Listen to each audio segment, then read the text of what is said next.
impact will not be felt first in Western Europe. Okay, that's what it'll be felt elsewhere. I was going to drive you towards, because I want to bring Claire in at this point. Stay there, Dave. Is that countries who make the argument about, well, you did it, so we want to do it as well in terms of carbon emissions to create an industrial revolution, they are going to be hit first by climate change, Claire?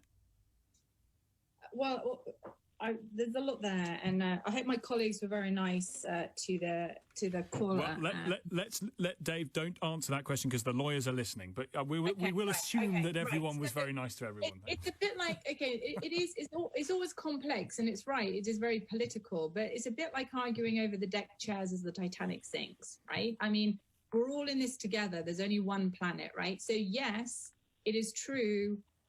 Developed countries contributed a lot more to this problem since they developed off the back of fossil fuels, right? And a lot of developing countries, they're right to say, well, hold on, it's not fair. You created this problem. We're suffering. We're most vulnerable. And now you're stopping us from to develop. I think we've got to unpack that a little bit, because partly we could say, look, we didn't know we were creating this problem. We do now learn from our mistakes, right? Don't do what we learned from what we did, right? So I think a lot of people are a bit more pragmatic about that.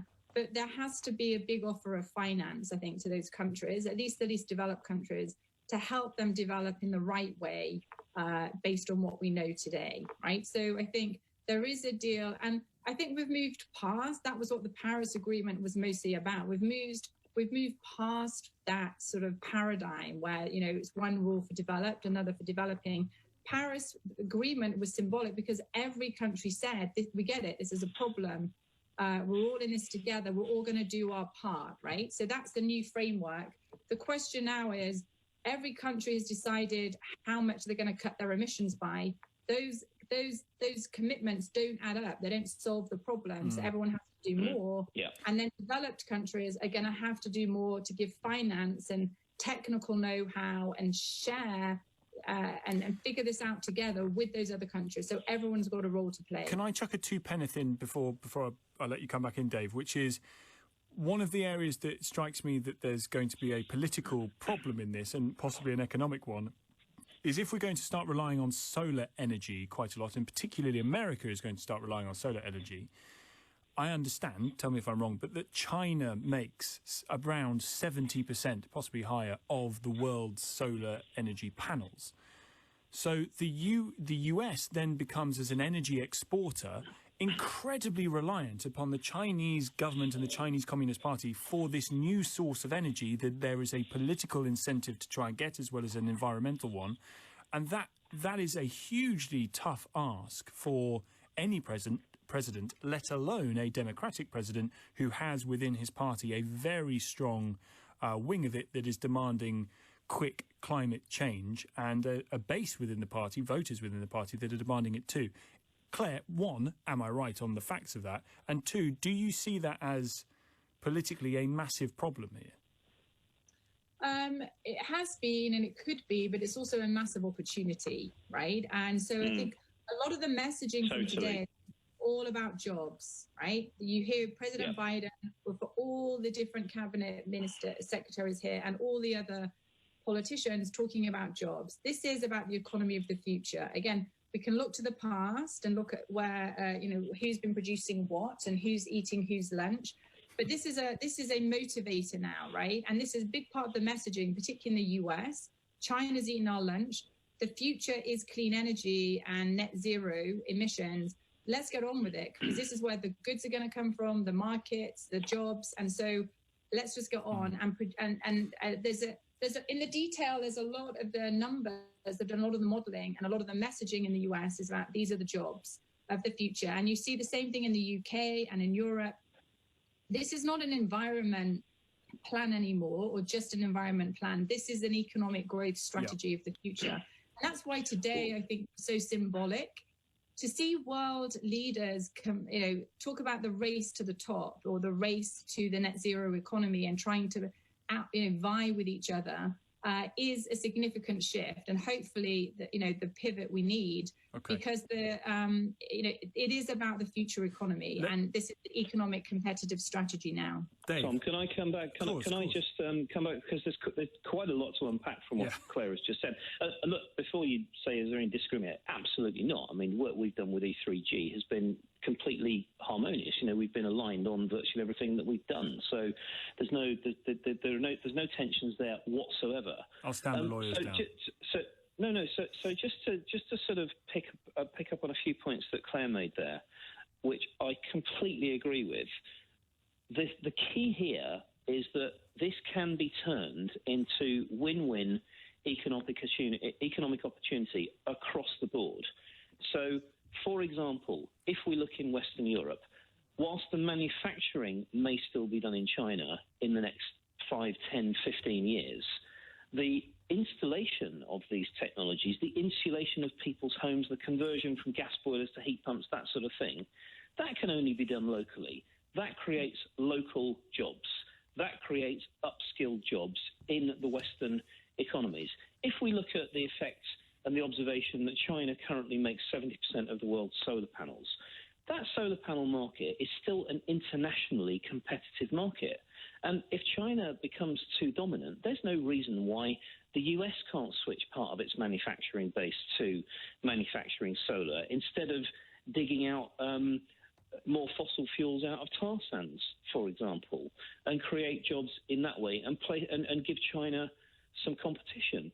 I mean, China and its low-cost production of solar is what actually caused the step change in the European market for solar photovoltaics, and it's why we see so many solar panels across Europe. Dave, the cost came crashing down. But if one country and one set of producers become dominant in a market, and we're in a globalized market, that's how competition works. Others will come in if they see people taking a turn, provided that we can create the right kind of geopolitical well, that was going to be climate my point. and the right trading climate that allows for that fair competition. People will switch their entrepreneurial skills from chucking out fossil fuel-based technologies in Western Europe and in the US, and they'll switch it to clean tech. The UK is the leader in offshore wind now, because of the sector deal that the offshore wind industry did with the UK government. So let me ask you... from offshore wind and exports that than anywhere else in the world. Let me ask you both. And that's a massive UK success story. Let me ask you both. Dave, I love the optimism. Don't get me wrong. I think and actually it goes to the question. So let me ask you this question, Dave. You'll have to answer in a sentence, and to you, Claire, as well. Dave first. Was Greta Thunberg therefore wrong to say that the notion of capitalism and free markets and, in that sense, quote-unquote, greed, is antithetical to the idea of promoting the climate and changing the climate for the better? Dave? If you don't start to regulate or price in the external consequences of that greed, then yes. Once you start regulating to do that, and you start intervening and pricing that carbon into a market in some way, or regulating as a surrogate for that climate, then yes, I think a for-profit incentive can work, and it is working. Okay, Claire.